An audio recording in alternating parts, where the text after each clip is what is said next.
अस्सलाम वालेकुम नाज़रीन, आज 15 मार्च और जुम्मे का दिन है।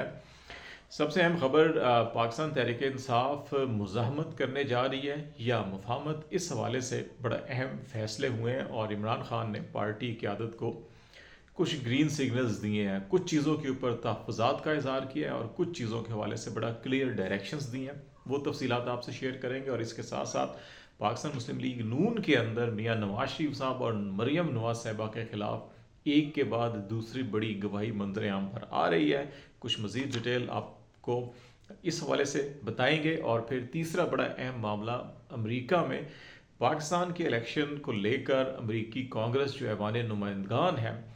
उसमें अहम बहस होने जा रही है और ये बहस जो है 20 मार्च को होगी और इसमें पाकिस्तान से मुतल्लिक बिलखसूस जो डोनाल्ड लू हैं, साइफ़र केस के अंदर इनका बड़ा अहम किरदार रहा है और जो साइफ़र लिखा गया था, जो साइफ़र भेजा गया था, पैगाम भेजा गया था, वो इन्हीं की जानिब से था और उनको इस कमेटी में तलब किया गया। और वो पाकिस्तान में इलेक्शन के बाद पाकिस्तान अमेरिका तल्लुकात की नोयत क्या होगी और कैसे पाकिस्तान के मामलात जो हैं कि वो इलेक्शन के बाद क्या होंगे, इसके ऊपर वो अपनी ब्रीफिंग देंगे। और ये इस एतबार से बड़ी अहम ब्रीफिंग होगी कि इसमें पाकिस्तान और अमेरिका के जो मुस्तकबिल के तल्लुकात और बिलखसूस जो अभी नई हुकूमत कायम हुई है उसके साथ किस नोयत के तल्लुकात होंगे, ये जो स्ट्रेटजी है ये सामने आएगी। और अमेरिका की ये फॉरेन अफेयर्स की जो सब कमेटी है उसमें उनको तलब किया गया है। ये इजलास 20 मार्च को होना है और इस हवाले से ये अहम मामला होगा कि क्योंकि डोनाल्ड लू जो हैं वो स्टेट डिपार्टमेंट के अंदर जो साउथ एशिया और सेंट्रल एशिया का उनका जो ब्यूरो है उसको हेड करते हैं और पाकिस्तान से मुतल्लिक जितनी भी चीज़ें, ख़ाह वो इकनॉमिक एड हो, चाहे वो पोलिटिकल रिलेशन हो, चाहे वो आपके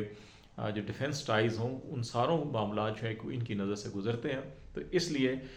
उस जो कमेटी की हेयरिंग होगी, जो सवाल जवाब होंगे,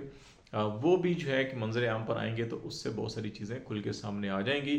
इस वक्त अमेरिका के अंदर पाकिस्तान की जो कम्युनिटी ओवरसीज़ पाकिस्तानी है वो एक अच्छी खासी लॉबिंग कर रहे हैं। जो इलेक्शन की धांधली है, इलेक्शन के मामलात हैं, IMF के बाहर जो है कि अमेरिकी ओवरसीज़ पाकिस्तानी जो है कि वहाँ पर भी प्रोटेस्ट कर रहे हैं और अमेरिकी स्टेट डिपार्टमेंट को भी इन्फ्लुएंस इस्तेमाल किया जा रहा है कि वो पाकिस्तान के अंदर जो इंतखाबात के अंदर धांधली हुई है उसकी तहकीकात के हवाले से जो है कि वो ज़रूर आवाज़ उठाई जाए और जो इंसानी हकूक़ की खिलाफ वर्जी है या लीगल कॉन्स्टिट्यूशनल जो वायलेशंस हो रही हैं उनके ऊपर ज़रूर आवाज़ उठाई जाए। तो इस एतबार से ये चीज़ें बड़ी अहम होंगी। दूसरा मामला जो है कि वो PMLN के अंदर जो चीज़ें चल रही हैं, आपको याद होगा जावेद लतीफ़ का बयान हो, ख्वाजा आसिफ का बयान हो, मिफ्ताह इस्माइल का बयान हो, शाहिद खकान अब्बासी मुतअद्दिद बार बयान दे चुके हैं। इसी तरह मोहम्मद ज़ुबैर जो है स्पोक्स पर्सन थे मरीम नवाज साहिबा के एक ज़माने में, उनके बयान सामने हैं। इन सब को कड़ियों से कड़ियाँ अगर आप मिला के देखें तो एक चीज़ जो है कि ये इस्टेब्लिश हो रही है दिन ब दिन। और वो क्या इस्टेब्लिश हो रही है, वो ये हो रही है कि ये इलेक्शन बेसिकली ये लीगल या कॉन्स्टिट्यूशनल इलेक्शन नहीं थे, बल्कि ये एक जिसको इमरान खान लंदन प्लान का नाम देते हैं, हम लंदन प्लान इस्तेमाल ना भी करें तो लेकिन ये एक बाकायदा मनसूबा साजी के तहत जो है कि इस इलेक्शन के लिए प्लानिंग की गई। और इसमें मरीम नवाज साहबा और नवाज शरीफ साहब ने जो इस्टेब्लिशमेंट के ख़िलाफ़ इनका एक बयानिया था, वोट को इज़्ज़त दो, एंटी इस्टेब्लिशमेंट नैरेटिव बिल्ड किया था जिसकी वजह से अपने वोटर्स को बड़ा मुतहर्रिक किया था और पब्लिक सपोर्ट भी इनको पंजाब के अंदर और दीगर सूबे के अंदर सपोर्ट हासिल थी। इन्होंने अपने उस नैरेटिव के अगेंस्ट जाकर मोहम्मद ज़ुबैर जो है उनको यूज़ किया और वो पहले सिर्फ इतनी चीज़ें, आपको एक ज़माने में याद होगा कि इफ्तिखार बाबर साहब गालबन तर्जमान होते थे ISPR के और अरशद शरीफ मरहूम के एक प्रोग्राम में उन्होंने कहा था कि नून लीग की क़यादत ने रब्ते किए थे और मुलाकातें हुई थी। बाद में फिर ज़ुबैर साहब ने इसको एक चीज़ कुछ चीज़ें तस्दीक की थी और एक बार फिर उन्होंने जो है कि अब उसकी मज़ीद डिटेल सामने लेकर आए। उन्होंने ये कहा है कि वो कमर जावेद बाजवा जो उस वक्त के आर्मी चीफ थे, जब उनसे वो मुलाकात के लिए गए तो वो मियाँ नवाज शरीफ साहब और मरीम नवाज साहिबा के कहने के ऊपर गए थे और मामलात फ़ौज के साथ तय करने के लिए गए थे। तो वहाँ से ये चीज़ें शुरू हुई थी और फिर ख्वाजा आसिफ का ये बयान कि उनको फ़ोन किया गया था और कहा गया था कि जी पहले आप पंजाब ले लें फिर आपको मरकज़ दिलवा देंगे। तो ये सारी चीज़ें इस चीज़ की निशानदेही कर रहे हैं कि ये मामला जो है कि ये पाकिस्तान में कोई 2 साल से ज़्यादा, जब ये हुकूमत आई थी उसके 1 साल बाद ही जो है कि फ़ौजी इस्टेब्लिशमेंट के अंदर जो है कि ये मामला उठना शुरू हो गए थे कि इमरान खान से किस तरह से जान छुड़ाई जाए और PMLN को वापस हुकूमत में लेकर आया जाए। क्योंकि कमर जावेद बाजवा के ऊपर बड़े इल्ज़ामात थे, उनके ससुर के तल्लुकात मियाँ शरीफ साहब से और उस सारी प्लानिंग के हवाले से बहुत से लोगों का ख्याल है کہ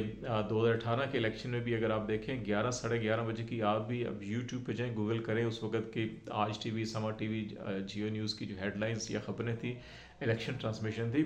اس وقت تک جو ہے کہ پی ٹی آئی لیڈ کر رہی تھی اور وہ آلموسٹ 100 نشستیں کے قریب تھی جب یہ الیکشن کمیشن کا جب جو ہے کہ آر ٹی ایس جو ہے وہ بیٹھ گیا تھا ڈاؤن ہو گیا تھا اور اس کے بعد پھر جب نتائج آنے ہیں تو اس پیپلز پارٹی اور نون لیگ کی نشستیں جو ہے کہ ان میں بھی اضافہ ہوا تھا اور پھر 10 سے 13 نشستیں جو ہے تحریک انصاف کی بڑی تھی لیکن شاید خاقان عباسی صاحب نے جیسے گزشتہ دنوں یہ کہا تھا کہ اس رات ان کو بھی فون آیا تھا کہ ان کو کامیاب کروا دیتے ہیں لیکن انہوں نے ایسی کامیابی نہیں لی تھی. تو یہ ساری کی ساری انڈیکیشن اس چیز کی دے رہی ہیں کہ پلاننگ بہت پہلے کی تھی اور پھر جو یہ عمران خان نے کہا کہ سازش یہاں پہ تیار ہوئی یہاں سے ایکسپورٹ ہوئی اور پھر وہ سائفر کے تھرو یہاں پہ واپس کمیونیکیٹ ہوئی تو یہ چیزیں یہ ڈاٹ سارے ایک دوسرے کے ساتھ ملتے ہیں. تو اس لیے آپ دیکھ رہے ہوں گے کہ جو پی ایم ایل این کے اندر جو ہے خاموشی ہے. میاں صاحب مریم صاحبہ جو ہے کہ اب بورڈ کو عزت یا اس حوالے سے کوئی بات نہیں کرتے. قمرجیت باجوہ یا فیاض حمید کے خلاف کارروائی کے حوالے سے وہ بالکل چپ رہتے ہیں, کوئی سوال ہو تو اس کے اوپر جواب بھی نہیں دیتے. تو یہ چیزیں اب آہستہ آہستہ کھل کے سامنے آ رہی ہیں. اور ابھی ایک اور چیز جو بڑی اہم ہے وہ یہ ہے کہ نون لیگ کے اپنے حلقوں کے اندر ہے کہ میاں صاحب کا ابھی بھی خیال ہے کہ ان کو 20 سے 30 نشستیں اور ملنی چاہیے اور ان کی ڈیمانڈ یہ چل رہی ہے کہ یہ ان کو ملنی چاہیے. اب یہ سیٹیں اگر ان کو ملتی ہیں تو کیا پھر شہباز شریف بھی پرائم منسٹر رہیں گے یا پھر نواز شریف صاحب سمپل میجارٹی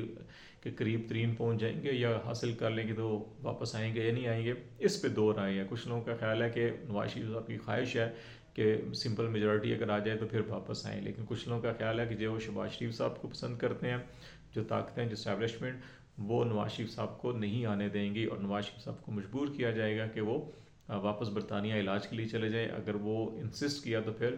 NA 130 کا رزلٹ کھلے گا اور وہاں سے وہ ہار جائیں گے. اگر دونوں سیٹیں وہ ہارے ہوئے ہو تو نیشنل اسمبلی میں کیسے پہنچیں گے. تو اس وقت یہ چیزیں چل رہی ہیں. عمران صاحب جو ہے کہ وہ مفاہمت چاہتے ہیں یا مزاحمت. اس وقت بہت ساری چیزیں آپ کے سامنے ہیں. پارٹی کے اندر بڑی ڈبیٹ چل رہی ہے, ڈسکشن چل رہی ہے, سوشل میڈیا کے اوپر بیان بازی ہو رہی ہے, ایک دوسرے کے خلاف بھی بیان بازی چل رہی ہے. لیکن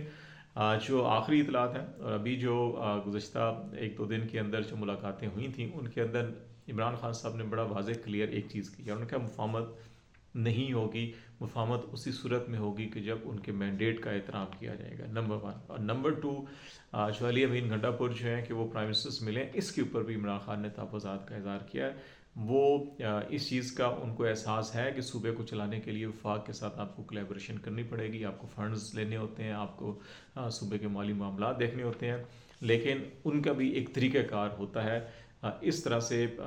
جلد بازی کے اندر ملاقات نہیں ہونی چاہیے تھی. عمران خان نے اس ملاقات کو کوئی زیادہ پسندیدگی کی نگاہ سے نہیں دیکھا ہے, لیکن انہوں نے اپنی جو لیڈرشپ ہے اس کو ایک چیز بڑی کلیئر کی ہے اور وہ یہ کی ہے کہ بھرپور مزاحمت کی جائے, مینڈیٹ کے حوالے سے کوئی کمپرومائز نہ کیا جائے. ابھی جو سینٹ کا الیکشن ہے اس تک جو ہے کہ شاید ابھی احتجاج کے اندر وہ زور نہیں آئے گا.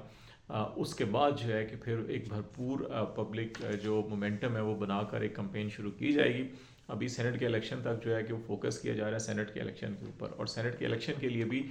جو امیدوار سامنے آ رہے ہیں پاکستان تحریک انصاف سے, ابھی جیسے یاسمین راشد کا نام سامنے آیا, مراد سعید کا نام سامنے آیا, کچھ نام ایسے ہیں جن کے اوپر شیر افضل مروت کے اوپر انگلیاں بھی اٹھائی جا رہی ہیں. لیکن آپ کو ان ناموں کے اندر بھی بڑا کلیئر کٹ میسج ملے گا کہ عمران خان جو ہے کہ ان لوگوں کو لے کر سامنے آ رہے ہیں جو مزاحمت کا استعار ہیں. تو اس لیے یہ بڑا واضح کلیئر میسج جو ہے کہ پی ٹی آئی کی لیڈرشپ کو دیا گیا کہ مفاہمت صرف اور صرف مینڈیٹ واپس ملنے کے اوپر ہوگی. جب تک مینڈیٹ نہیں ملتا اس وقت تک مزاحمت ہوگی. اور ابھی جو ہے کہ فوکس سینٹ کا الیکشن ہوگا, عمران خان کے مقدمات ہوگا, اپیلیں ہوگا, اور پھر سینٹ کے الیکشن کے بعد جو ہے کہ وہ سیاسی میدان ہوگا اور احتجاج ہوگا. یہ چیزیں ابھی تک طے ہوئی ہیں. تو آج تک کے لیے اتنا ہی. خالد جمیل کو اجازت دیجیے. اللہ حافظ.